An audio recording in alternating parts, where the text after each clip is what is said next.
to the stage Gavin and Janice for segment 2, Don't Fall Prey, How to Spot Scams and Recover if Your Firm Takes the Bait. Thank you.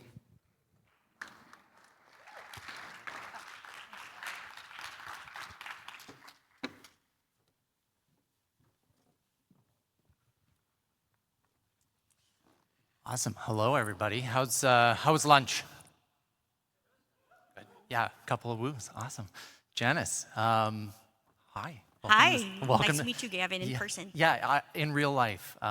It's wonderful to meet you here and to talk through this presentation and work, talk a little bit about your experiences and what happened to your firm and share that with the audience here. So why don't we hit some introductions here, and then we can get to your story. Sure.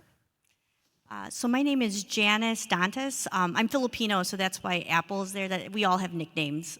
And I own Pinay Law LLC, which is a boutique family law firm in Chicago, focused on divorce, child support, maintenance, and other family law issues. And we target a lot of Filipino and Asian communities. Wonderful, thank you. And I'm Gavin Miller. I am the Director of Application Security at CLE.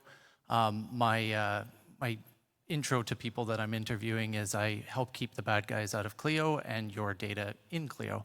And when the opportunity to speak with Janice here about her experience and what she experienced at her firm, it was an awesome opportunity to hear about the types of things that practices face that maybe are not on the technical side of things, and how to get it, get yourself protected in ways that, while CLE tries to protect all areas for you folks, there are sometimes, phishing scams and things like that can come after you. So we're going to talk a little bit about Janice's story. We'll skip the agenda here.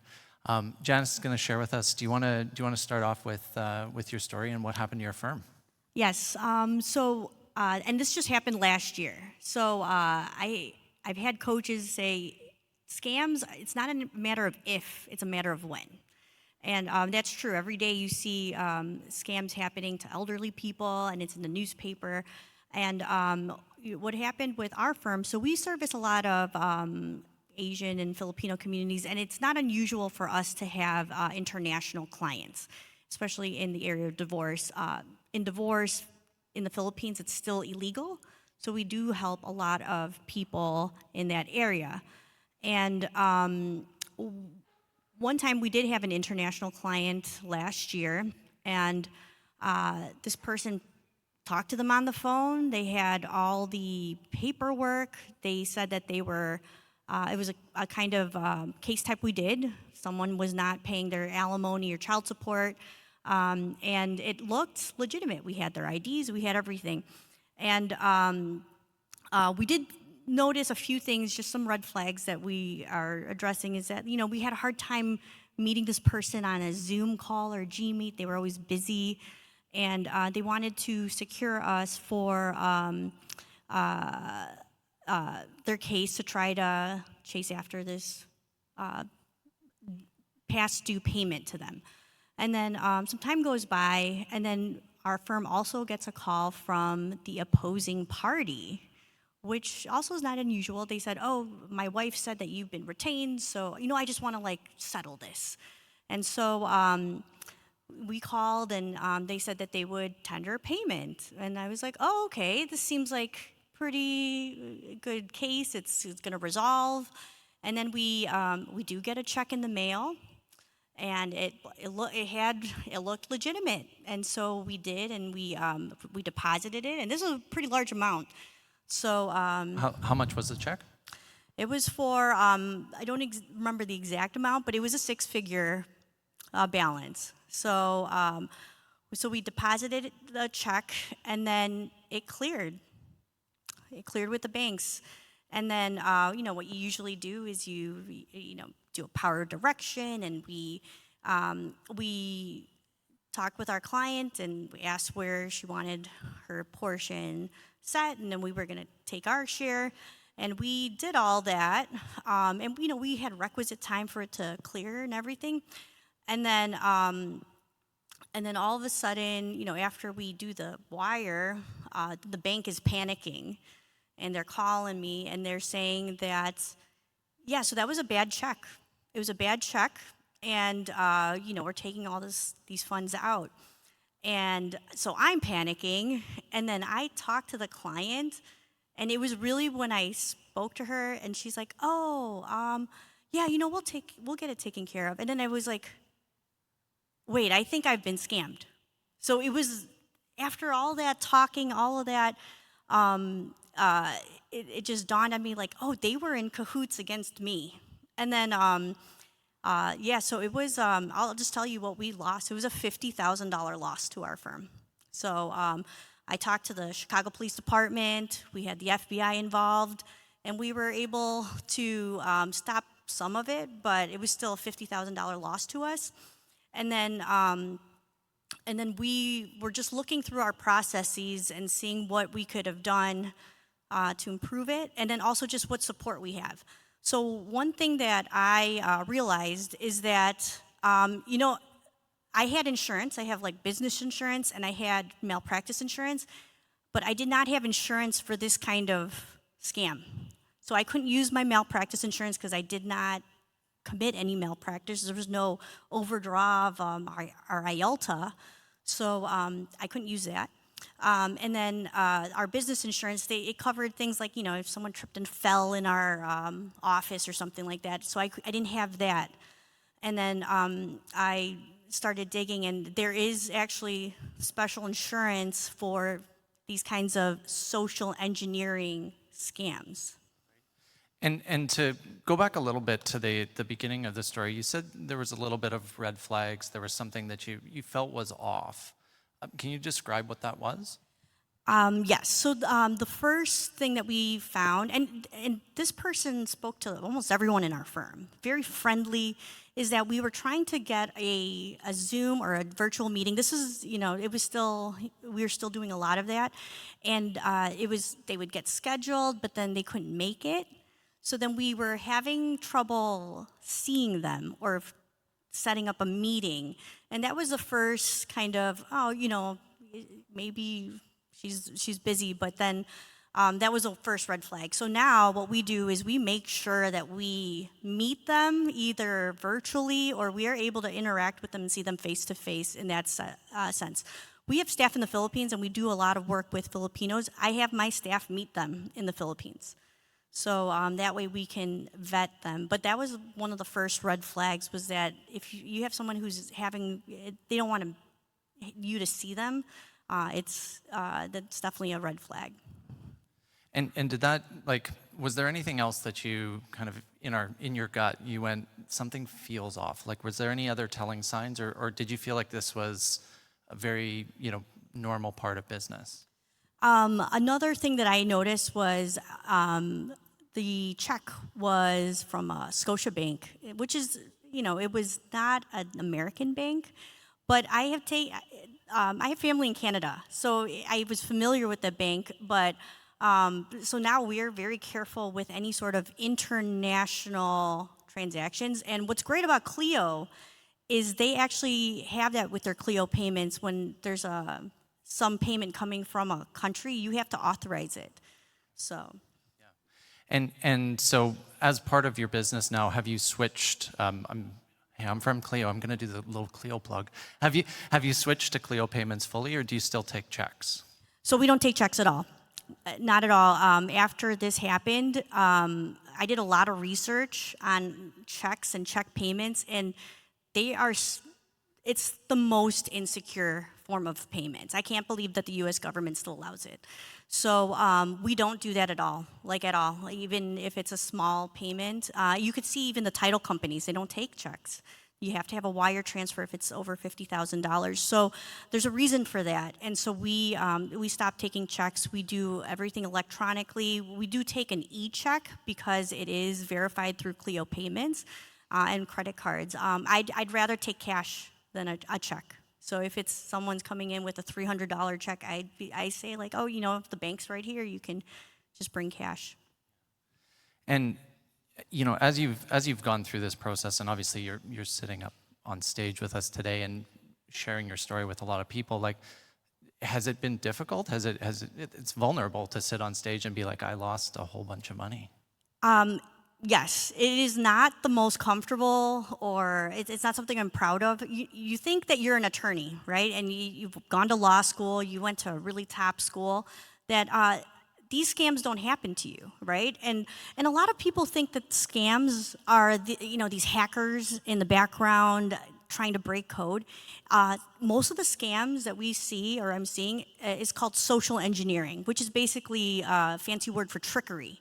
They are trying to trick you to either provide information or provide something so that they can access your accounts or access information.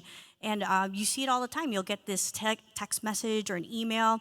And even when I was looking at an attorney to see what I could do to recover, he himself, who specializes in scams and fraud recovery, he too received an email where his associate attorney said, I'd like to change my direct deposit to a different bank. And it was like one letter off. And then his associate was like, I never got my paycheck. And even he noticed, and good thing it was just one paycheck, but it's everywhere. Yeah, and I've said the same thing too. You said it at the beginning, it's not a matter of if, it's a matter of when. And if you've got the mechanisms in there to look, to double check and try and protect it.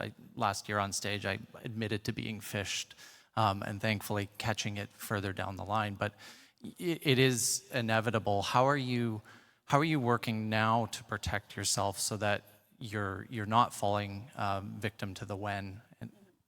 So the first thing we did was we secured insurance for this kind of fraud. Most of the malpractice insurance, they have either a partner or you can add it on, this cybersecurity insurance, but make sure it does cover social engineering. So we do have that, and it's actually not expensive. It's well worth it. Other things we do is we verify every one of our clients now. We want to make sure we have all the valid IDs, and if we have to, we do run background checks to make sure they are legitimate. It does help in our community because we do work with a lot of community members. When I know that they're a friend of this person, there's a little bit of a natural community vetting, but we do that to make sure that they're real people. Have you ever had to turn away business because people don't want to do background checks? I don't think it's the first time people have tried to scam us. So now I can see from how the email comes in or how the intake comes in, and I'll say, like, I think that's a scam. And then we just ignore it. But you could, some of the things that you see with those scams is you'll see a lot of urgency, like I have to get this done. But you see that in family law anyway. So it's that, don't succumb to that pressure and, as a bleeding heart, you want to help, but make sure that you don't succumb to that pressure, because that's what they try to do. They want to fly by night, get you. And don't think that, I'm too small. They would never target me. We're like on page 8 of Google. So they really are looking for that. And this is not as uncommon as people think. I think the California Bar Journal did write about this exact scam with family law firms and also any firms where they're recovering settlements, that this is something that that we are being targeted. And you mentioned that you went to law enforcement, you went to FBI. What happened? What came of that? Just a lot of I'm sorry that happened to you. My husband's actually here. He is a cybersecurity professional. He he has a master's degree in cybersecurity from Brown.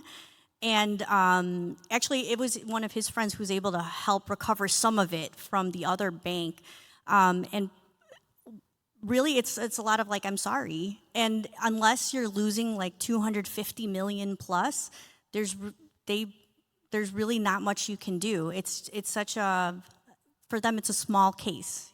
For a normal person, $50,000, it's a lot of money. But for them, it's not large enough to put the resources in to find who can do that. And even if you do find them, how can you recover it? The money's probably abroad. Right. And when we had met earlier, one of the things that you had shared with me is that your account got frozen at the time. Right. How did you deal with that? Because that's a common thing when bank fraud happens. The banks are just they're gonna shoot first and ask questions later. So they just froze your account. Right. So, so one of the things that was something that we do now, and we keep it, is a lot of the solo small firms. You only have one bank account, right? We were transitioning from one bank account to another because our accountant preferred using the other bank. So we actually had at this time, and it was a very lucky thing. We had two bank accounts still, and so when they froze one, we were still able to process payroll, still do all of our operations. So our firm kept functioning. So I tell people, and I recommend it, is to create these redundancies. So one is have two bank accounts, at least two, so that you can switch. You know, where with Clio, they make it easy to switch what bank the funds will go to, and then even your payroll services. It's an easy switch so that you're not caught where you may have to lay off employees or all operations stop. So we've created those redundancies, and then we've also improved all of our processes with any finance or any payments. So it is a check and balances method with myself and our accountant internally to make sure that these things are vetted, and we also test when we are issuing any retainer returns. We do a small test. Did you receive it? And then we'll send the whole thing. Can you describe that more? You do a test. What do you do a test with? So if we're gonna reissue payment to a credit card or issue a payment to a client, either via some kind of electronic method, we send a small amount and sometimes a weird amount, like $7.82, and we ask them to tell us what amount they received, so that we can know that they actually did receive it, that it's going to the right place. Because you could lose $7.82, but if you lose much more than that, it's hard to recover. And so now that you've gone through this, has it changed your practice in any way where you're looking at your practices and saying, where is their weakness? Where is there places where we could get scammed again, and doing anything about that? Yes. So I think the first thing is to not think that you're invulnerable. That's to say, oh, I'm too small, no one would ever care. You are a target. So, so the best thing you could do is make sure you're just aware that you could be targeted for this kind of scam. They scam older people. So, so we have as I said, a vetting process. We've created some redundancies so that if we do get scammed, we could still operate, because that's really what you need. You need to be able to recover and recover fast. And what is great about us as lawyers is that you can recover and you can recover fast. So, but you don't want to have your systems break where your operations stop. Right. Awesome. And for us, just to share a little bit of our practices at Clio, we have a security team, and one of the things we do is it's called threat modeling. So anytime we're building out new features, AI features like Jack announced in his keynote, our team will go and sit with the team building it out and go, okay, how does the bad guy come and try and attack this, try and break this? What are the weaknesses? What do they want to take from this? And I think one of the things I heard about your story as you shared with me is even going through that and once a quarter, once a year, sitting down and going, where are our weaknesses? Where are the things that we think are, locked down, that we think are safe, but what if this system failed, or what if that system didn't work the way we wanted it to? How do you incorporate new advice that you hear, or stay up to date with the types of scams that could affect you, or the types of things that could affect your firm from a kind of scammer perspective? Well, we are just definitely more hyper aware that so with any sort of emails, we do check it to make sure that it's not strange, because even in our bar associations, I'll get emails, and you could tell, I'll say like, "Dear Janice Dantas," and there's some hints where you could tell that that's not a person. It's there's some hints. So we try to make sure that if there's anything strange, that we do raise it with each other, and then the products that we use like Google and Clio, we can flag it. So and Clio has great processes and support with our Clio payments. So if we have a question or even like a chargeback, there's processes we can follow. Yeah, when you get the high first name, you're like, yeah, this one's probably not for me, and it's got that placeholder still in there. Well, I really do appreciate you sharing with us here. We wanted to take the last little bit of this and open it up for questions that you might have for Janice or myself. And I think we're going to start. I see a hand there, but we also might grab from the web. So, yeah.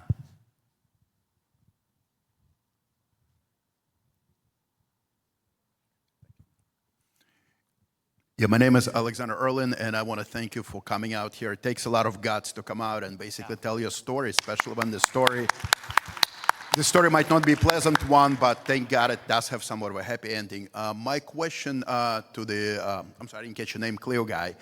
I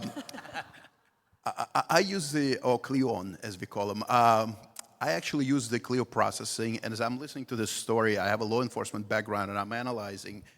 And what I wanted to ask you is, let's say I have a client, and let's say that client is not a real client. It's somebody who just stole somebody's identity and their bank information, and they're basically going with an e-check that doesn't, from an account that doesn't belong to them. And the payment does go through Clio, and I get the money, and let's say, I mean, I probably wouldn't disburse it right away. I would be very suspicious about it. But what protections are there in cases of somebody using legitimate bank account that doesn't belong to them, using potentially someone else's identity, and sending a large amount of money to your bank account? What would Clio do in that situation, and what would be the repercussions from the bank where basically money is being stolen from? Can you elaborate on that? Because this is my more complicated question, but... Yeah, we have a wonderful payment operations team, and if they're watching online, shout out to you guys, you're awesome. We work very closely with them on the security team, and they're looking at those transactions. So we've got multiple systems in place that look at fraud, that look at things that are outside of the normal, that set off those red flags. And there's things that you can look at from a payments perspective. So we're looking at the location it's coming from, time of day. There's lots of little signals, even just where the person is logging in from versus where the transaction's actually happening, like if it's impossible distances to travel in a day type of thing. And so we look at that, and what ends up happening is various signals get sent out, and we act on those, and we go look at them. So, for example, one of the things that we do look at is we've got a list of high fraud bank accounts, and we know if one of these bank accounts shows up, there's a very good chance that there's fraud happening, and we go and investigate those things. So it's a combination of technology, stereotypically AI in there, looking at transactions as well, pulling out heuristics, and then a team of people that know how to look for these things and what to look for. And just to add, we have insurance coverage, and it does include bank fraud. So you won't have to return that money if you have the coverage for that. So if you're defrauded or someone is defrauding someone else and you receive those payments, there's coverage for that, so that you're not going to have to go out of pocket on work done and then you not getting paid. So that's something that we were very specific about, social engineering bank fraud, and getting that kind of insurance, which there was a gap in what we had in our firm. Gavin, my name's Chris. I remember in Austin last year, one of the takeaways from your talk was you said, if there's one thing you do, go back, turn on 2FA on Clio and grow. We did that, and thank you. My question is sort of in the same vein. Given the last 12 months, do you have any new takeaways for us in terms of making sure we're using Clio safely? I'm gonna repeat the same advice that you just said. Is multi-factor authentication is really the way to secure things. Is having systems of redundancy, having fallbacks, but just making sure that your username and password, your password isn't one that can be easily guessed. So if you're not familiar with password managers, having that, and then turning on that second factor, it is the silver bullet almost effectively. There's no silver bullet, but it's pretty dang close.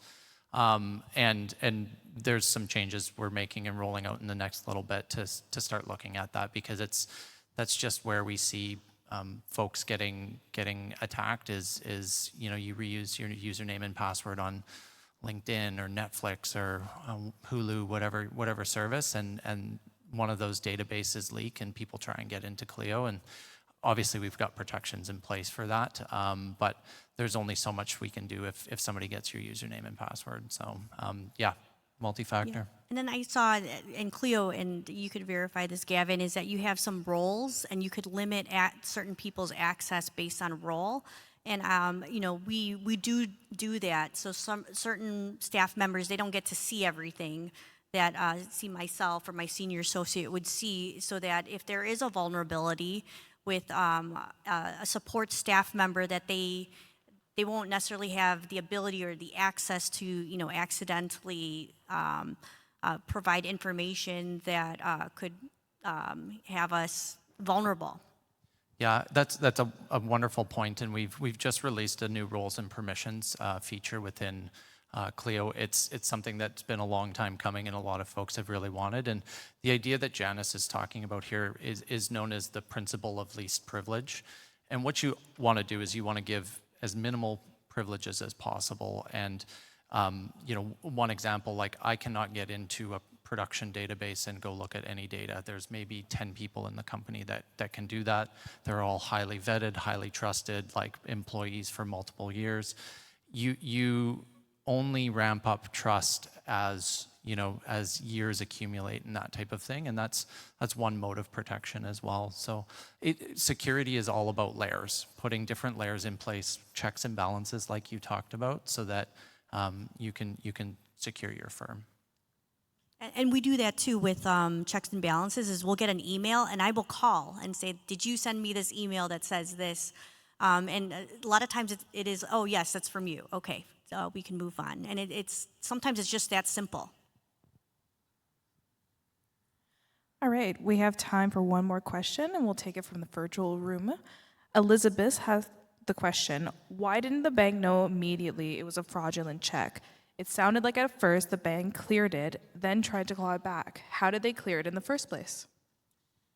So, and I found this out with different kinds of banks, and I don't mean to put certain banks on the spot, but apparently certain banks' processes, this bank was PNC Bank, that they said that since I've been a customer for so long, and that these transactions are not unusual, they clear it before it's really cleared, which it just blew my mind. So that's why I wanted to emphasize that checks are really not secure, and that these bank processes on the back end, apparently they clear checks that are not cleared. So, and that's not unusual in the banking industry. So, it really reminded me a lot of that movie Catch Me If You Can with Leonardo DiCaprio, where he talked about how the check and it takes this much time. They still do that. So that's why we stopped taking checks. Yeah, and even within Clio, we've got certain gates that we know, we wait a certain period of time before disbursement of funds or things like that, because we know that fraud we're going to see that come back in our systems, and so we won't release funds, that type of thing. Again, slowing things down with payments is never a bad idea. And that's what I mentioned about urgency, is that sometimes that's when you start to see if there's like too much urgency or they're really putting pressure. And we waited requisite time, it's 2 weeks. So the fact that it took 2 weeks for them to even catch it was, really scary. So just be very careful with checks, and and I agree, just they can wait for their money. Wonderful. Well, Janice, please everybody give it up for Janice for coming on stage. Thank you very much.